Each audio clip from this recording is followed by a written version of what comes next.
Cricket খেলা উচিত মাশরাফি সাকিবদের, এমনটাই বিশ্বাস করেন বিসিবি সভাপতি নাজমুল হাসান। আর তা করলে সিরিজ জেতাও কঠিন হবে না বলে মনে করেন তিনি। তবে এই মুহূর্তে একাদশে খুব বেশি পরিবর্তনের বিপক্ষে তিনি, আর একাদশের কম্বিনেশনের জন্যই নাসির হোসেনকে খেলানো যাচ্ছে না বলে জানিয়েছেন বিসিবি সভাপতি। ব্যাঙ্গালোরে ভারতের বিপক্ষে 1 রানের সেই দুঃস্বপ্ন যেন আবারও ফিরে এলো মিরপুরে। ফিরে এসে তরি ডোবানোর পুরনো রোগে কাঠ গড়ায় দাঁড় করিয়েছে পুরো দলকে। এমনকি বাদ যায়নি ইমরুল কায়েসের সেঞ্চুরি কিংবা সাকিব আল হাসানের দুর্দান্ত ইনিংসও। অন্য সবার মতোই হতাশ খোদ বিসিবি সভাপতিও। তোমরা যদি মনে করো যে না আমরা ম্যাচ জিতে যাচ্ছি, এটা জিতবো, অন্যরা তো আছেই, আমার দায়িত্ব শেষ, তাহলে তো হবে না, তাহলে কিন্তু আমরা জিততে পারবো না।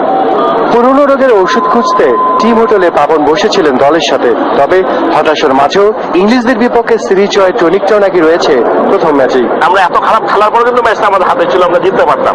কাজেই এটা এমন কোন দল না যে যাদের এগেইনস্টে আমরা ভয় পেতে হবে। We should play our natural game, ইনশাআল্লাহ উই উইল উইন, আমাদের সামনে জিতবো আমরা।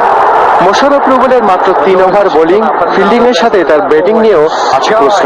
সেখানে দিনের পর দিন নাসির হোসেনকে বসিয়ে রাখা নিয়ে চলছে জোর সমালোচনা।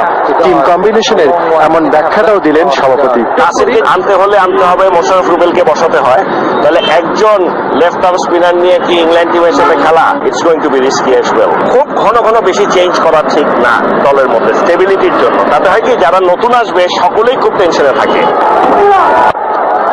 সেই সাথে বোর্ডের আস্থার প্রতীক যে এখনো মাশরাফি, তা আরো একবার জানিয়ে দিলেন নাজমুল হাসান।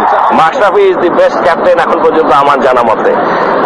এখন কোন ম্যাচে খারাপ ডিসিশন হতেও পারে, একটা দুটো, আমাদের পটেনশিয়াল আছে। তাহিদ আহমেদ, যমুনা স্পোর্টস, ঢাকা।